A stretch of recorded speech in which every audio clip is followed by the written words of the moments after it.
Assalamualaikum, hai semuanya. Kita bertemu lagi di video reaction saya hari ini guys. Oke, mudah-mudahan semuanya sehat selalu. Nah, kali ini saya mau tengok video pembahasan tentang ini ya. Seluruh dunia bakal kaget rencana besar Presiden Jokowi, Indonesia akan jadi seperti ini. Jadi kita bakal melihat gitu ya perubahan besar Indonesia gitu, baik itu dari segi ekonomi ataupun pembangunannya gitu kan. Jadi, sekarang saja pun memang kita sudah lihat gitu bagaimana Indonesia sudah mula gitu ya memperlihatkan gitu ya kekuatannya gitu. So jangan lama-lama lagi, mari sama-sama tengok video ini. Let's go. Saya nggak ingin berbicara dunia atau negara lain, karena kalau mengaca pada itu bisa menarik kita jadi pesimis nanti. Negara ini mempunyai potensi dan kekuatan besar yang tidak dimiliki oleh negara-negara lain. Potensi yang besar, ada kekuatan yang besar. Satu visi bersama. Masa depan Indonesia dimulai dari era Jokowi. Indonesia merupakan negara kepulauan terbesar di dunia yang memiliki harta kekayaan alam sangat melimpah di dalamnya. Kekayaan alam yang dimiliki Indonesia berpotensi membawa negara yang berasaskan Pancasila itu menjadi negara besar di masa mendatang. Salah satu kekayaan alam yang dimiliki Indonesia adalah keberagaman aneka tambang yang tersebar di seluruh Nusantara. Berdasarkan data dari Indonesia Mining Association, Indonesia menduduki peringkat ke-6 sebagai negara yang kaya akan sumber daya tambang, di antaranya minyak, gas alam, emas, timah, tembaga, dan nikel. Dengan kekayaan bahan tambangnya tersebut membuat Indonesia masuk dalam 10 besar sebagai produsen barang tambang mentah di dunia. Hal ini pun tak ingin disia-siakan oleh Presiden Jokowi. Ia memiliki ambisi untuk menjadikan Indonesia di masa depan menjadi negara maju dan memiliki satu visi bersama Indonesia Emas. Dan saat ini pemerintah tengah bersikap optimis terkait perekonomian nasional. Sebab Presiden yakin Indonesia memiliki beberapa kekuatan yang tidak dimiliki negara lain di dunia. Presiden Jokowi meyakini hal itu berdasarkan dari pandangan Direktur Pelaksana IMF Kristalina Georgieva yang mengatakan Indonesia merupakan titik terang dalam situasi ketidakpastian global karena mampu mengendalikan inflasi di angka 5,7%, sementara dunia rata-rata sudah di atas 12%. Jokowi menambahkan kepercayaan dunia internasional kepada Indonesia semakin kuat. Ini menjadi salah satu momentum penting bagi Indonesia dengan membangun ekosistem ekonomi besar yang komprehensif dan terintegrasi, terutama terkait dengan mobil listrik melalui kekayaan nikel dan bauksit yang dimiliki Indonesia. Indonesia harus disadari sedang berada di puncak kepemimpinan global. Untuk itu, Presiden meminta Kadin Indonesia merumuskan roadmap terkait ekonomi bisnis, peta jalan tujuan dan visi yang akan membawa kita pada kemajuan ekonomi dan kemakmuran rakyat Indonesia.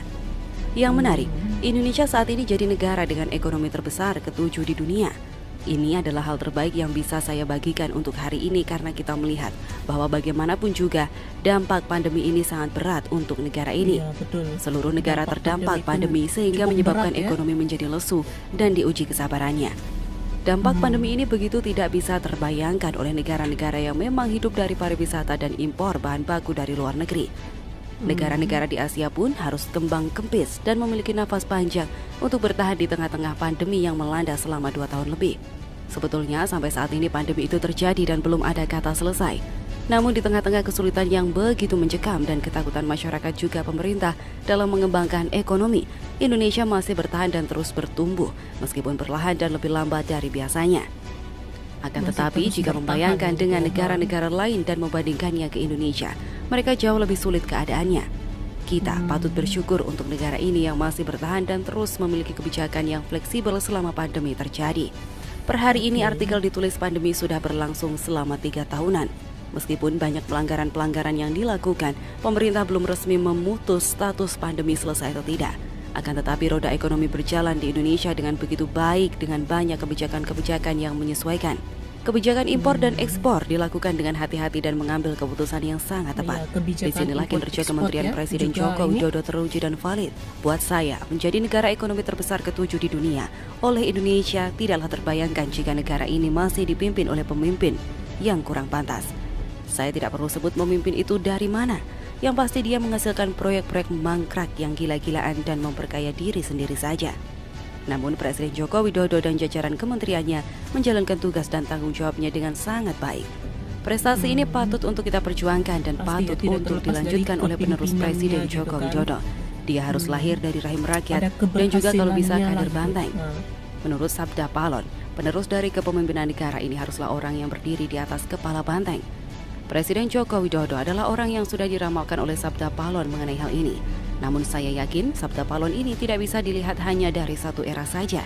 Bukan hanya Presiden Joko Widodo yang diramal, namun harus ada penerusnya, yakni Bapak Ganjar Pranowo. Beliau adalah sosok yang Bapak tepat Ganjar, untuk memimpin negara ini, karena beliau bukan pemimpin yang gampang disetir oleh ketua umum partai.